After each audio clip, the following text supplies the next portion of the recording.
কিয়ামতের ময়দানে মুসিবতের সময় 70,000 ফেরেশতা জাহান্নামকে দড়ি দিয়ে বেঁধে কিয়ামতের মাঠে উপস্থিত করবে।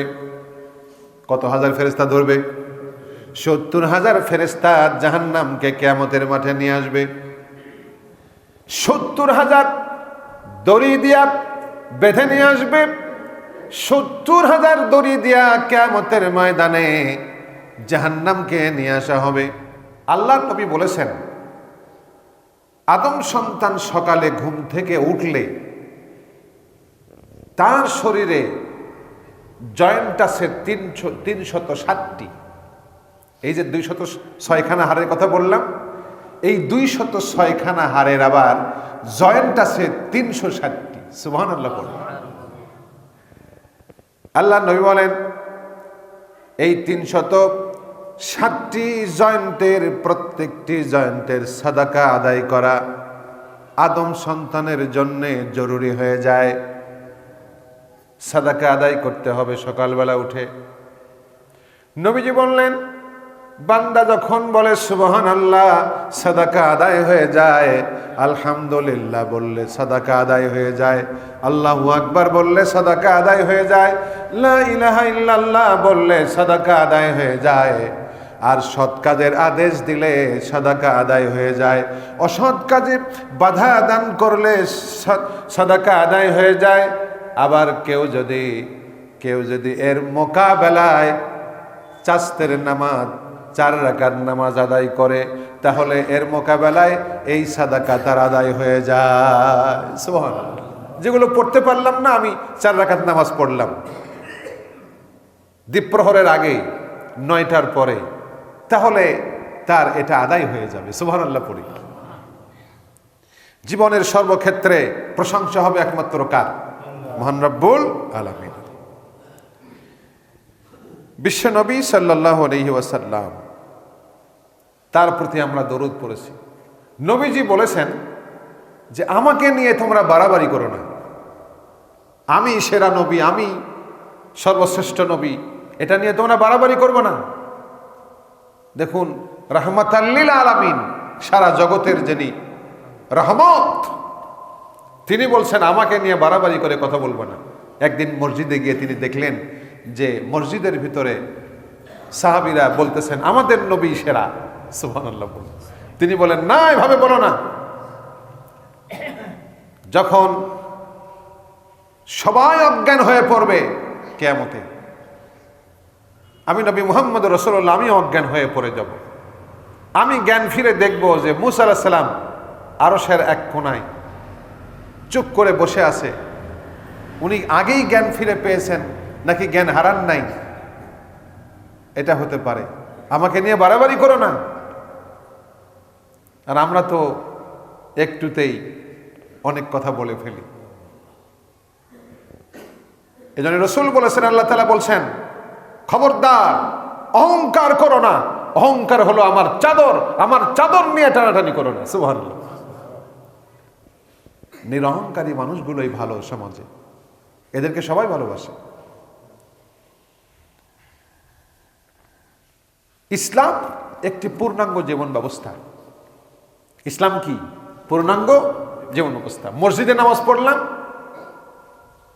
আল্লাহর আইনে, কোরআনের নির্দেশ মতো, রসুলের সুন্নাহ মতো। বাইরে ব্যবসা করব কার সুন্নাহ মতো?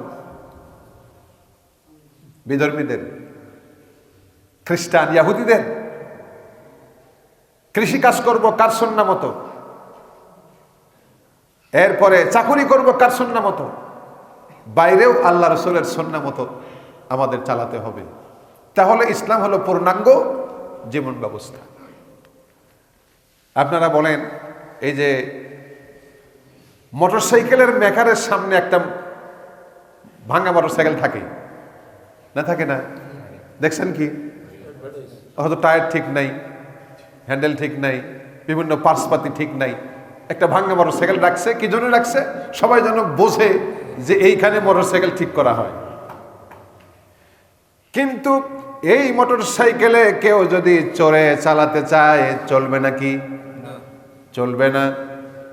ওই রকম ইসলামের পার্সপাতি খোলা ইসলাম, জাকাতের পার্স খুলে নিয়ে গেছে, পর্দার পার্স খুলে নিয়ে গেছে, ভালো ভালো পার্সগুলো খুলে নিয়ে গেছে। এই ইসলাম, এই ইসলামের উপরে চড়ে, এই ইসলামের উপরে আমল করে কি জান্নাতে যাওয়া যাবে নাকি? সম্ভব? পা থেকে মাথা পর্যন্ত, পা থেকে মাথা পর্যন্ত, আর রান্নাঘর থেকে বঙ্গভবন পর্যন্ত পুরোটাই যদি ইসলাম হয় তাহলে জান্নাতে যাওয়া সম্ভব ইনশাআল্লাহ। আল্লাহ কবুল করুন, আমরা বলি আমিন। আমি আপনাদের সামনে সূরা আল করিয়া থেকে তেলাওয়াত করেছি। আল্লাহ তাআলা বলছেন, ফাআম্মা মান সাকুলাত মাওয়াজিনু ফাহুয়া ফি ঈশাতির রাদিয়া। কিয়ামতের দিন মুসিবতের সময় যার নেকির পাল্লা ভারী হয়ে যাবে, সে আল্লাহ তাআলার সন্তুষ্টির মধ্যে থাকবে, সে পাস করবে, সে জান্নাতি হয়ে যাবে। নেকির পাল্লা ভারী হওয়া লাগবে। ওয়া আম্মা মান খাফফাত মাওয়াজিনু, যার নেকির পাল্লা হালকা হয়ে যাবে, ফাউম্মুহু হাওিয়া, হাবিয়া দোজখ হবে তার মা। সন্তান কি মায়ের পেটের মধ্যে থাকে না? পেটের মধ্যে থাকে, কোলে থাকে। মা শব্দ উল্লেখ করেছেন। সন্তান যেমন মায়ের কোলে থাকে, পেটের মধ্যে থাকে, এই হাবিয়া দোজখের মধ্যে থাকবে যার নেকি কম পড়ে যাবে, ওজনে কম হয়ে যাবে। ওয়ামা আদরাকা মা হিয়া, আর হে রাসূল আপনি কি জানেন হাবিয়াটা কি জিনিস? রাসূলকে বলা হচ্ছে, রাসূলকে শোনানো হচ্ছে, আপনি কি জানেন হাবিয়াটা কি জিনিস? নারুন হামিয়া, এটা হলো জ্বলন্ত আগুন। আল্লাহ পাক এই আগুন থেকে আমাদের হেফাজত করুন, আমরা বলি আমিন। জোরে বলি আমিন। বিশ্ব নবী বলেন, কিয়ামতের ময়দানে মুসিবতের সময় ৭০,০০০ ফেরেশতা জাহান্নামকে দড়ি দিয়ে বেঁধে কিয়ামতের মাঠে উপস্থিত করবে। কত হাজার ফেরেশতা ধরবে? ৭০,০০০ ফেরেশতা জাহান্নামকে কিয়ামতের মাঠে নিয়ে আসবে। ৭০,০০০ দড়ি দিয়া বেঁধে নিয়ে আসবে। ৭০,০০০ দড়ি দিয়া কিয়ামতের ময়দানে জাহান্নামকে নিয়ে আসা হবে। এক এক দড়িতে ধরবে ৭০,০০০, মানে সব মিলে ৭০,০০০ না, এক দড়িতে ধরবে ৭০,০০০। দড়ি কত? দড়ির সংখ্যা আবার ৭০,০০০। সুবহানাল্লাহ। এক দড়িতে ধরবে ৭০,০০০, আর এক দড়িতে ধরবে ৭০,০০০, আর এক দড়িতে ধরবে ৭০,০০০। এইভাবে করে বিশ্বনবী বলেন ৭০,০০০ প্রত্যেকটি দড়িতে ৭০,০০০ করে ফেরেশতা ধরবে। ক্যালকুলেশন করলে পাওয়া যাবে ৪৯০ কোটি ফেরেশতা লাগবে কিয়ামতের দিনে জাহান্নামকে কিয়ামতের মাঠে উপস্থিত করতে। ৪৯০ কোটি, ৪৯০ কোটি ফেরেশতা জাহান্নামকে দড়ি দিয়ে বেঁধে কিয়ামতের মাঠে উপস্থিত করবে। এই জাহান্নাম থেকে আমরা বাঁচতে চাই, আল্লাহ আমাদের হেফাজত করুন, আমরা বলি আমিন। আল্লাহুম্মা আজিরনা মিনান নার। বিশ্বনবী বলেন, কেউ যদি জাহান্নাম থেকে বাঁচতে চায় দিনের ভিতরে ৩ বার, তাহলে জাহান্নাম রব্বুল আলামিনের কাছে ফরিয়াদ করে, রব্বুল আলামিন তোমার অমুক বান্দা জাহান্নাম থেকে মুক্তি চায়, তারে তুমি জাহান্নাম থেকে মুক্তি দিয়ে দাও। আল্লাহ পাক জাহান্নামের সুপারিশকে গ্রহণ করেন। এই জন্য যারা আমরা উপস্থিত আছি দিনের ভিতরে ৩ বার করে জাহান্নাম থেকে আমরা মুক্তি চাইব। আল্লাহুম্মা আজিরনা মিনান নার। জাহান্নাম থেকে আল্লাহ তাআলা জাহান্নামের আগুন থেকে আমাদেরকে হেফাজত করো। প্রিয় উপস্থিতি, কিয়ামতের দিনে একটি নেকির ওজন কত হবে? নেকির ওজন কত?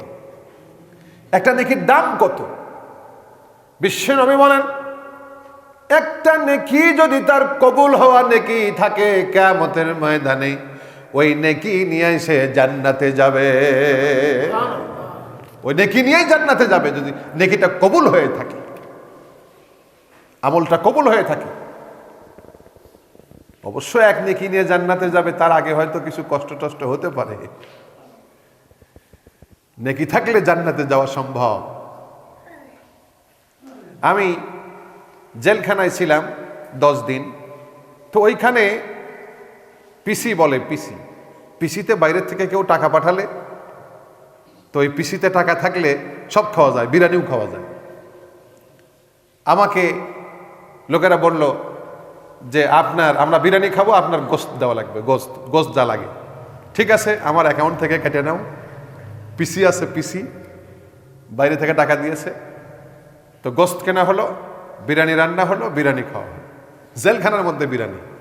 আপনি যদি চান, আপনার আমল নামা যদি ঠিক থাকে, আপনার আমল নামায় যদি টাকা থাকে, জেলখানার পিসিতে যদি টাকা থাকে, তাহলে আপনি যদি মনে করেন সকালে খাবেন শ্যামলী হোটেলের নাস্তা, দুপুরে খাবেন শ্যামলী হোটেলের মোরগ পোলাও, রাতে খাবেন আকবরিয়া হোটেলের ভালো দামি খাবার, তাহলে 3 বেলা আপনি 3 হোটেলের দামি দামি খাবার খেতে পারবেন, যদি আপনার পিসি আমল নামায় টাকা থাকে। কিয়ামতের ময়দানে ঠিক একই অবস্থা হবে। যার আমল নামা ভালো সে জান্নাতি খাবার পাবে। সুবহানাল্লাহ। আমল ভালো কপাল ভালো, আমল খারাপ কপাল খারাপ। বিশ্ব নবী বলেন, কিয়ামতের ময়দানে মুসিবতের সময় এক ব্যক্তির পাপের বহর হবে 99টি। পাপই করছে 99টা লাইন। নবীজি বলেন, এক একটা পাপীর বহর হলো চোখের নজর যত দূর যায় তত দূর পর্যন্ত পাপের বহর।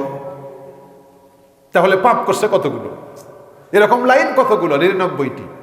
99টি পাপের বহর, এক একটি পাপের বহর চোখের নজর যত দূর যায়। এত বড় পাপ করছে লোকটা।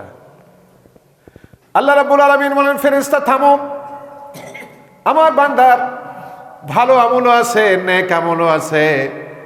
আমার বান্দা আমল করেছে, আশহাদু আল্লা ইলাহা ইল্লাল্লাহু ওয়াহদাহু লা শারীকা লাহু ওয়া আশহাদু আন্না মুহাম্মাদান আবদুহু ওয়া রাসূলুহু।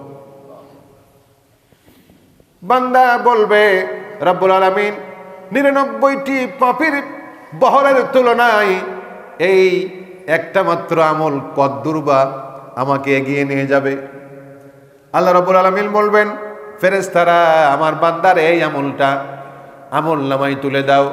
এক পাল্লায় 99টা পাপীর বহর তুলে দাও, আর এক পাল্লায় আমার এই কালেমা শাহাদাত তুলে দাও। আল্লাহু আকবার কোন। ওজন করা হলো। বিশ্বনবী বলেন, 99টি পাপের বহরের তুলনায় নেকির পাল্লা, শাহাদাতের কালিমা শাহাদাতের পাল্লা ভারী হয়ে যায়। তাম পৃথিবী একদিকে এক পাল্লায়, আর এক পাল্লাই যদি কালেমায় শাহাদাত দেওয়া হয়, কালেমায় শাহাদাত, কালেমায় তাইয়্যিবা, এই পাল্লাই ভারী হয়ে যাবে। সুবহানাল্লাহ পড়ি। লোকটা জান্নাতি হয়ে গেল। সুবহানাল্লাহ পড়ি। লোকটা জান্নাতি হয়ে গেল। এই কালেমা শাহাদাত বিশ্ব নবী বলেন, প্রত্যেক ওযুর পরে যে ব্যক্তি 5 বার করে কালেমা শাহাদাত পড়বে ওযুর পরে, নবীজি বলেছেন জান্নাতের 8টা দরজা তার জন্য খুলে যাবে। জান্নাতের 8টা দরজা খোলা পাবে সেই ব্যক্তি যে প্রত্যেক ওযুর পরে কালেমা শাহাদাত পড়বে। কিয়ামতের কঠিন দিনে বিশ্বনবী বলেন, আদম সন্তানকে 5টি প্রশ্ন করা হবে। কয়টি প্রশ্ন? 5টি প্রশ্ন আদম সন্তানকে করা হবে। এই 5টি প্রশ্নের উত্তর না দেওয়া পর্যন্ত পা তুলতে দেওয়া যাবে না, দাঁড়ায় থাকবি।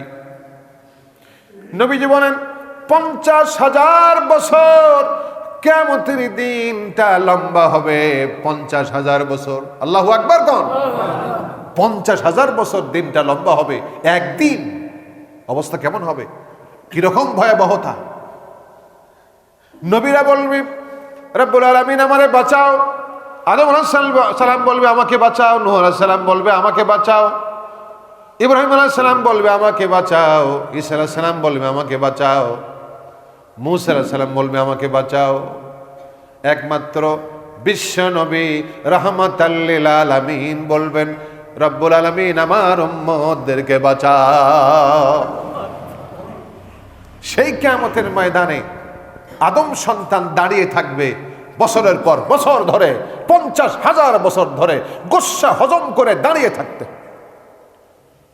কিছুই করার নেই, চুপচাপ দাঁড়িয়ে থাকতে হবে। মাথার মস্তিষ্কগুলো গলে গলে নাক দিয়া কান দিয়া জমিনে টস টস করে পড়বে, মাটি পুড়ে তামা হয়ে যাবে। বিশ্ব নবী বলেন কারো ঘাম টাকনু পর্যন্ত, কারো ঘাম হাঁটু পর্যন্ত। ঘামতে ঘামতে আদম সন্তানের অবস্থা এমন হবে, কেউ বা ঘাম বুক পর্যন্ত হবে কারো, কেউ বা ঘামের মধ্যে সাঁতরাতে থাকবে। সবাই বলবে আল্লাহ বাঁচাও, আল্লাহ বাঁচাও। সেই মুহূর্তে দাঁড়াও, এক পা তুলতে পারবে না। 5টি প্রশ্নের আগে উত্তর দাও, এক এক করে ধরবে। প্রশ্ন হবে 1 নম্বর, তোমাকে লম্বা হায়াত দেওয়া হয়েছিল, সেই লম্বা হায়াত তুমি কি কাজ করেছো দুনিয়ায়? একটা একটা করে পার্ট বাই পার্ট হিসাব তুমি এখানে দাঁড়ায় দেবে, সারাটা জীবন কি কি করেছো। 2 নম্বরে প্রশ্ন হবে যৌবন কালটা তুমি কিভাবে কাটাইছো। 3 নম্বর প্রশ্ন হবে কামাই করছো কোন কোন খাতে, হালাল পথে নাকি হারাম পথে। শ্বশুর বলতেছে আমার জামাই চাকরি করে, ক্লার্কের চাকরি করে, কেরানির চাকরি করে, বেতন 15,000, আর উপর ফাফড়া দিয়ে প্রায় 40 পরে। উপর ফাফড়া দিয়ে কত পরে? আরো কিছু উদ্বৃত্ত কামাই দিয়ে 40 পরে। এমন শ্বশুরের মুখে জুতা মারা উচিত, ঠিক কিনা কন?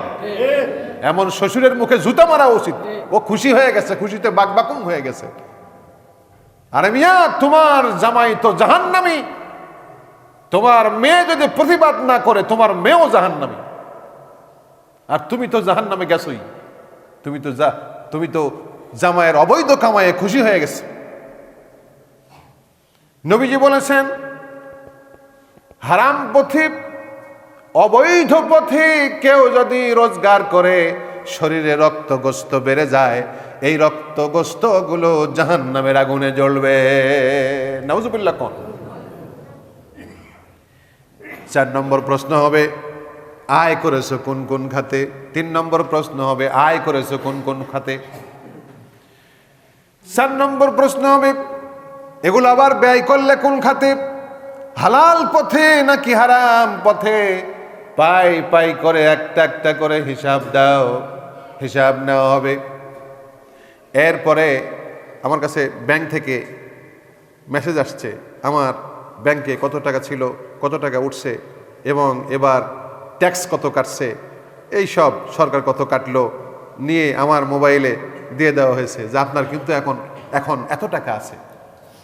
এটা যদি ব্যাংকের হিসাব হয় তাহলে কিয়ামতের দিনে মানুষের নেক এবং পাপ এগুলোর হিসাব করা ফেরেশতার বুদ্ধি খুব কঠিন হবে, তাই না? কঠিন হবে না, সহজ হবে। সম্মানিত উপস্থিতি, 5 নম্বর প্রশ্ন হবে তোমাকে যে এলেম দেওয়া হয়েছিল, যে জ্ঞান দেওয়া হয়েছিল, সেই জ্ঞান অনুযায়ী, এলেম অনুযায়ী কতটুকুন তুমি আমল করেছো। একটা একটা করে হিসাব দাও, তারপরে পা নড়াতে পারবা। সুবহানাল্লাহ কোন? পা নড়াবি না, খবরদার, দাঁড়ায় থাক। একটা একটা করে হিসাব দে। মন্ত্রী হও, এমপি হও, ডিসি হও, এসপি হও, সাধারণ প্রজা হও, আলেম হও, মুসল্লি হও, ইমাম হও, একটা করে উত্তর দাও। 5টা প্রশ্নের উত্তর আগে দেবা, তারপরে পা নড়াবা। ওইখানে বলতে পারবে না আমি সরকারি দল করি। আমি বিরোধী দলের অমুক নেতা, আমি এই দল করি, আমি মন্ত্রীর ভাগ্নে, আমি ডিসি, আমি এসপি, এগুলোর তো কোনো খবরই নাই। নবীরাও বলবে আল্লাহ আমাকে বাঁচান। সেই বিভীষিকাময় দিন কিয়ামতের দিন। সেই দিনে আল্লাহ রাব্বুল আলামিনের হাবিব বলেন 7 শ্রেণীর লোক, 7 শ্রেণীর ব্যক্তি আল্লাহ রাব্বুল আলামিনের আরশের ছায়ার নিচে থাকবে। এরা সৌভাগ্যবান, সুবহানাল্লাহ বলি। আমরা কি চাই যে 7 শ্রেণীর মধ্যে আমরা পড়ি? চাই কি না? চাই। 1 নম্বর হলো ন্যায়পরায়ণ বাদশা, ন্যায়পরায়ণ শাসক, ন্যায়পরায়ণ দায়িত্বশীল। দায়িত্বশীল হয়েছি, মাতবর হয়েছি, ডিসি হয়েছি, এসপি হয়েছি, মন্ত্রী হয়েছি, রাষ্ট্রপতি হয়েছি, প্রধানমন্ত্রী হয়েছি, যদি ন্যায়পরায়ণ হয় খবর ভালো। ন্যায়পরায়ণ না হলে এর খবর খারাপ, জাহান্নামী হয়ে যাবে। অন্যায়ভাবে কোনো নির্দেশ করলে এর খবর আছে না নাই? আমাকে সেদিন একজন বলল, আজগবি ঘর থেকে ধরে নিয়ে গিয়ে একটা মামলা ঠুকে দিল। কি মামলা? একটা ককটেল মামলার মধ্যে দিয়ে দিল। ঘর থেকে টেনে নিয়ে গিয়ে মামলা সাজালো এইভাবে যে এরা রাত 9টার সময়ে কিংবা রাত 3টার সময়ে এইভাবে ককটেল নিয়ে আক্রমণ করার প্রস্তুতি করতেছিল। এইভাবে একটা ডাহা মিথ্যা কথা দিয়া বানাইয়া একটা মামলা তৈরি করে দিয়ে দিল। নিশ্চয়ই কারো হুকুমে দেওয়া লাগছে, কথা কন না যে দেওয়া লাগছে কিনা? যিনি হুকুম দিয়েছেন উনি দায়িত্বশীল, উনি দায়িত্ব যথাযথভাবে পালন করেন নাই, ন্যায়পরায়ণ নন। আবার কেউ বলে দিল, যা ওকে মেরে আয়, ওকে গুলি করে মারবি। আমার দেশে বেশ কয়েকটা খুন হলো এই গত 1 মাসে, হয় নাই? কথা কোন হয় নাই? এই খুনগুলো বৈধভাবে হয় নাই, বৈধভাবে হবে, কোর্টে রায় হবে, রায়ের মাধ্যমে তার ফাঁসির অর্ডার হবে। আপনি আমি কাউকে খুন করতে পারি না, এই অধিকার আমাদেরকে দেওয়া হয় নাই। মান কাতালা নাফসান বিগাইরি নাফসিন আও ফাসাদিন ফিল আরদি ফাকান্নামা কাতালান নাস জামিয়া। যে ব্যক্তি মানুষ হত্যা করলো বৈধ কারণ ছাড়া, সেজন্য পৃথিবীর সব মানুষকে হত্যা করলো। সব মানুষকে মেরে ফেলার পাপ একজনের হবে, একজন মানুষকে হত্যা করলে। আজকে কারে হত্যা করলেন? কারে হত্যা করলাম? আমি একজন মানুষকে হত্যা করলাম, পৃথিবীর 700-800 কোটি মানুষকে আমি হত্যা করলাম। ওমান আহইয়াহা ফাকান্নামা আহইয়ান নাস জামিয়া। যে ব্যক্তি একজন মানুষকে বাঁচায়া দিল, সেজন্য পৃথিবীর সব মানুষকে বাঁচায়া দিল। আল্লাহু আকবার কোন। এই জন্য মানুষ মারা নয়, মানুষকে বাঁচাতে হবে।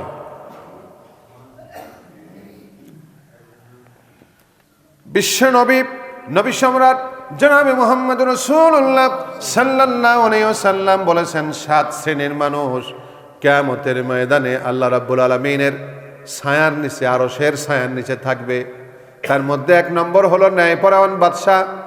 আপনি বাড়ির প্রধান, আপনি ন্যায় বিচার করবেন। ন্যায় বিচার না করে এক ছেলেকে বেশি দিয়েছেন, এক ছেলেকে কম দিয়েছেন, আছে না নাই? মেয়ের নামে 5 বিঘা জমি আগেই লিখে দিয়েছেন, ছেলের নামে 5 বিঘা জমি আগেই লিখে দিয়েছেন। মেয়েদেরকে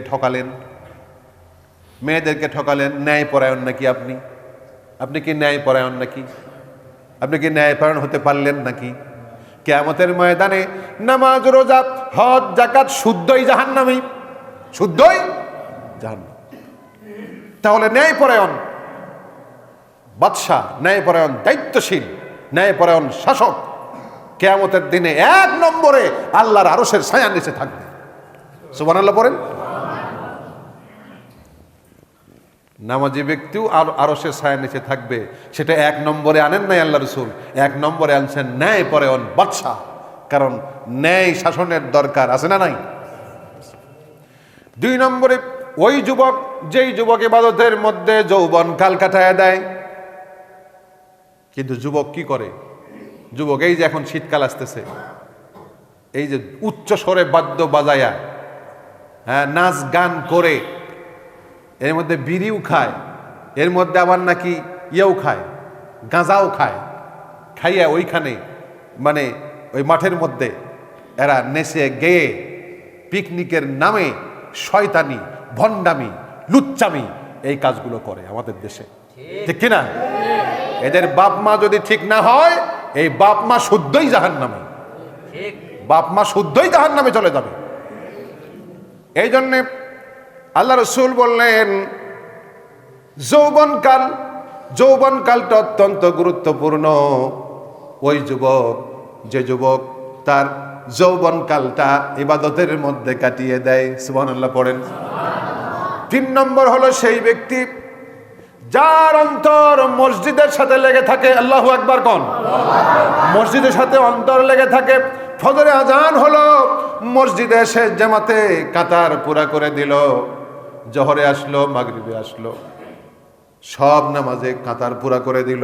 5 বার মসজিদে আসে আর বাড়িতে যায়, মসজিদে আসে বাড়িতে যায়, অন্তরটা মসজিদের সাথে লাগানো থাকে। বিশ্বনবী বললেন এই ব্যক্তি কিয়ামতের ময়দানে আল্লাহ রাব্বুল আলামিনের আরশের ছায়ার নিচে জায়গা পাবে। 3 নম্বর। 4 নম্বর হলো সেই ব্যক্তি, যেই ব্যক্তি আল্লাহর জন্য ভালোবাসে আর ভালোবাসা বন্ধ করে আল্লাহর জন্যে, সম্পর্ক রাখে আল্লাহর জন্যে, সম্পর্ক কেটে দেয় আল্লাহর জন্যে।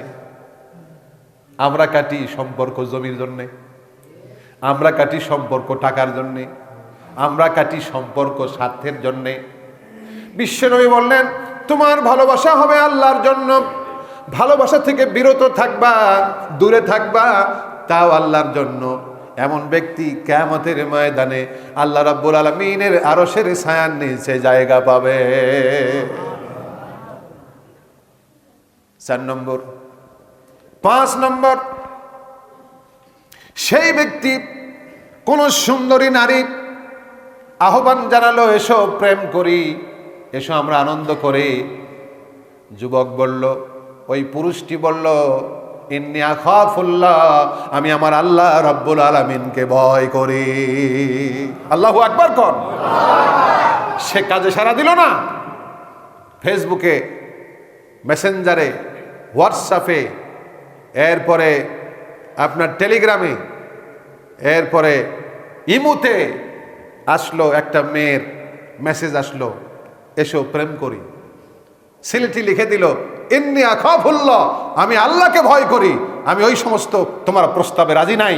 এ কথা বলার কারণে বিশ্বনবী বলছেন এই যুবক কিয়ামতের ময়দানে আল্লাহর আরশের ছায়ার নিচে জায়গা পাবে।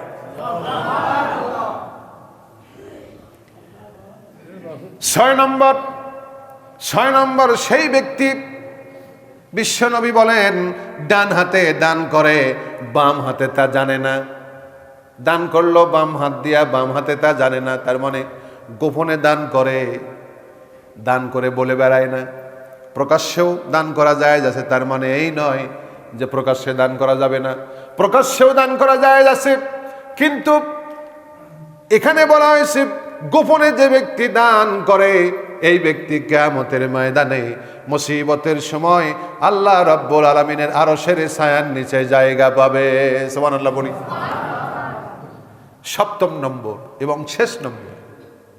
7 নম্বর, 7 নম্বরে সেই ব্যক্তি আল্লাহ রাব্বুল আলামিনের আরশের নিচে জায়গা পাবে যেই ব্যক্তি নির্জনে একা একি, কেউ নাই ঘরের মধ্যে, নির্জনে চুপে চুপে চোখের পানি ফেলে আল্লাহ রাব্বুল আলামিনের দরবারে কান্দে, চোখের পানি টপ টপ করে পড়ে যায়, আল্লাহর ভয়ে কান্দে।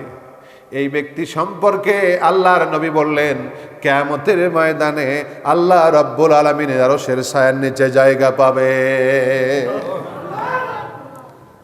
এই চোখের পানি সম্পর্কে বিশ্বনবী আরো বলেছেন, যেই ব্যক্তি নির্জনে একা একা চোখের পানি ফেলে কাঁদবে আল্লাহর ভয়ে, ওই ব্যক্তির জন্য জাহান্নামের আগুনকে আল্লাহ তাআলা হারাম করে দিয়েছেন। আল্লাহ তাআলা আজকের এই আলোচনা থেকে আমাদের সকলকে উপকৃত হওয়ার তৌফিক দান করুন, আমিন।